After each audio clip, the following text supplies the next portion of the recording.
अनिका के मुंह से ये बात सुनते ही रोहित तो हैरान रह गया। उसे लगा था कि उसे जो ड्रग दी गई थी वो कहीं ना कहीं अनिका का प्लान था। रोहित ने हैरान होकर अनिका से पूछा, तुमने ड्रग नहीं किया था मुझे? रोहित की बात सुनकर अनिका ने अपनी आईब्रोज चढ़ाते हुए कहा, लगता है मिस्टर मारवा आपको अपने आप पर कुछ ज्यादा ही कॉन्फिडेंस है। अनिका ये कहते हुए अपने बेडरूम में चली गई। अनिका ने अंदर से दरवाजा बंद कर लिया। बेडरूम में जाकर अनिका ने कपड़े बदल लिए।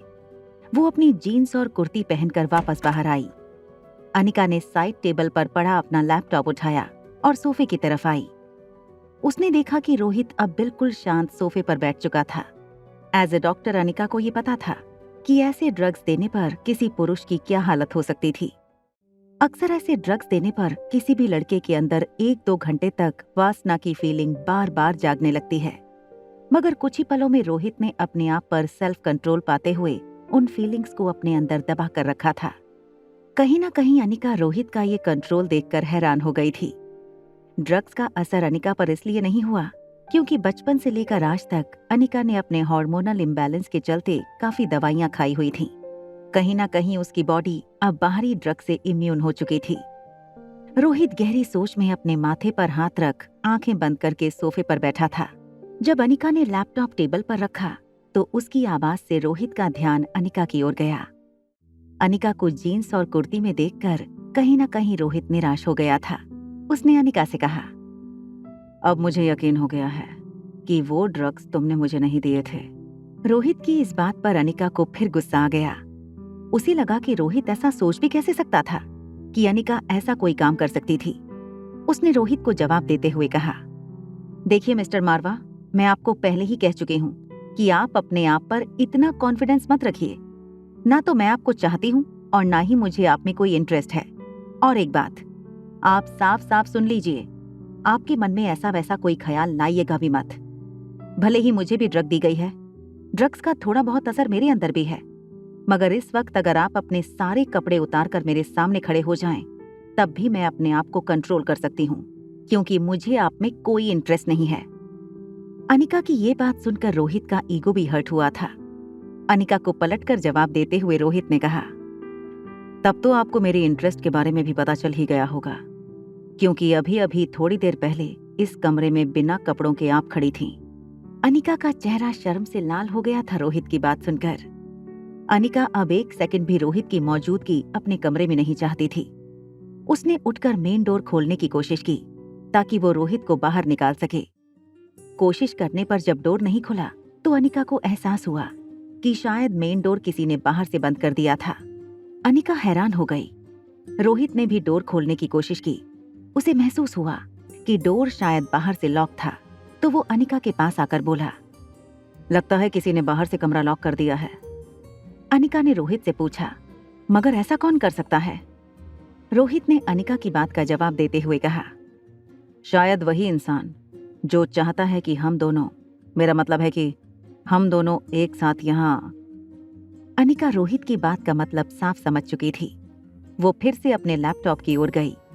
अपने लैपटॉप की स्क्रीन को खोलते हुए अनिका ने रोहित से कहा, अपना अकाउंट नंबर और पासवर्ड डालिए इस लैपटॉप में। अनिका की ये बात सुनकर रोहित चौंक गया। रोहित को चौंकते हुए देख अनिका ने तुरंत जवाब दिया, घबराइए मत, आपके बैंक अकाउंट का पासवर्ड नहीं मांग रही। इस लैपटॉप के जरिए आप सीसीटीवी सर्विलांस कैमरे को सर्वर से कनेक्ट कीजिए ताकि हमें पता चले कि हमें ड्रग देने वाला व्यक्ति कौन था। हम पता लगा लेंगे कि हमें इस रूम के अंदर लॉक किसने किया है। आइडिया सुनते ही रोहित जल्द ही लैपटॉप स्क्रीन पर अपना अकाउंट और पासवर्ड डालने लगा। सीसीटीवी की फुटेज सामने आते ही अनिका और रोहित ने होटल के टॉप फ्लोर यानी कि स्वीट के कॉरिडोर कैमरा की लाइव फुटेज चेक की। रोहित और अनिका ने देखा कि इस वक्त ठीक उनके दरवाजे के बाहर 3 लोग दरवाजे पर कान लगाकर अंदर उनकी बातें सुनने की कोशिश कर रहे थे। ये देखकर दोनों हैरान रह गए। बाहर खड़े तीनों का चेहरा कैमरा से ऑपोजिट डायरेक्शन में था।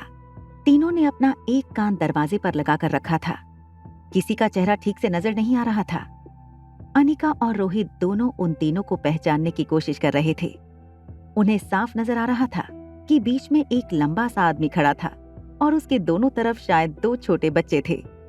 एक बच्चे की ड्रेस पर जब अनिका की नजर गई तब उसने लैपटॉप स्क्रीन पर उंगली से इशारा करते हुए रोहित से कहा, ये तो रिया है, मेरी बेटी। तभी रोहित की नजर दूसरे बच्चे के जूतों पर पड़ी और रोहित ने जूतों की ओर इशारा करके अनिका को बताया, और ये तो मेरा बेटा आर्यन लग रहा है। किसी का चेहरा साफ साफ नजर न आने की वजह से उन तीनों को पहचानना मुश्किल हो रहा था, मगर लंबे आदमी की हाइट वाले लड़के के बॉडी जेस्चर को देखते हुए रोहित को ये पता चल चुका था कि वो बीच वाला आदमी और कोई नहीं बल्कि उसका कजन सनी था। देखते ही रोहित का गुस्सा 7वें आसमान पर चढ़ गया था। अनिका ने रोहित की ओर देखकर उसे ताना मारते हुए अनिका ने कहा, अब समझ में आया कि ये अश्लील हरकत किसने की थी। मिस्टर मारवा, ये बीच में खड़ा आदमी तो मुझे आपका छोटा भाई सनी लग रहा है, और उम्मीद भी क्या की जा सकती है आपके छोटे भाई से। क्यों मिस्टर मारवा? रोहित को देखकर ऐसा लग रहा था जैसे अगर आज उसके हाथ में क्रिकेट की बैट दे दी जाए तो वो सनी को गेंद समझ के पीटने लगेगा। जब प्रेसिडेंशियल स्वीट 2402 में ये सब कुछ चल रहा था, तब बाहर सनी और दोनों बच्चे दरवाजे पर कान लगाकर सब कुछ सुन रहे थे। सनी ने बाहर से दरवाजा लॉक कर दिया था और फिर तीनों एक दूसरे की ओर देखकर हंसने लगे। सनी ने दोनों बच्चों को चुप रहने का इशारा किया और तीनों दरवाजे पर कान लगाकर अंदर की बातें सुनने की कोशिश करने लगे। जब अंदर अनिका और रोहित एक दूसरे पर कराटे के दांव आजमा रहे थे, तब अंदर से कभी टेबल के गिरने की आवाज आती तो कभी किसी चीज के टूटने की। अंदर से आती हुई आवाजों को सुनकर रिया और आर्यन घबरा कर सनी से पूछने लगे कि ये हमारे मॉम डैड आखिर अंदर इतना झगड़ा क्यों कर रहे हैं? ऐसा क्या नशा मिला दिया था सनी चाचू ने उनकी दवाई में? दोनों बच्चों को समझाते हुए सनी कहने लगा, देखो, मेरी दी हुई दवाई का असर सिर्फ बड़ों पर होता है, छोटे बच्चे अभी वो बात समझ नहीं पाएंगे। और घबराओ मत, अंदर जो कुछ भी होने वाला है वो हमारे मिशन को सक्सेस करने के लिए बहुत जरूरी है। रिया ने बड़ी इनोसेंटली सनी से पूछा, मगर कहीं ये दोनों एक दूसरे से झगड़ा करके एक दूसरे के हाथ पांव ना तोड़ दें? अगर ऐसा हुआ तो वो दोनों एक दूसरे से प्यार तो बहुत दूर, एक दूसरे को देखेंगे भी नहीं कल से। अंदर होने वाली सारी बातें सनी बच्चों को नहीं बता सकता था, इसलिए सनी ने बात बनाते हुए रिया से कहा, अंदर जो होने वाला है वो दोनों का प्यार बढ़ाएगा। पिछली बार जब ऐसी मारामारी इन दोनों के बीच हुई थी तब तुम दोनों पैदा हुए थे। सनी की बातें आर्यन और रिया की समझ के बाहर थीं, मगर सनी का कॉन्फिडेंस देखकर दोनों सनी के प्लान में खुशी खुशी शामिल हो गए थे। तीनों फिर से अपना कान दरवाजे पर लगाकर अंदर की बातें सुनने की कोशिश करने लगे। थोड़ी देर बाद अंदर से आने वाली आवाजें एकदम से रुक गईं। जब अंदर का माहौल बिल्कुल शांत हो गया था, तब सनी एक राहत की सांस लेते हुए बच्चों से कहने लगा, लगता है अब दवाई का असर दोनों पर पूरी तरह से काम करने लगा है। अंदर एक्चुअली क्या हो रहा था, उन बातों से सनी बिल्कुल अनजान था।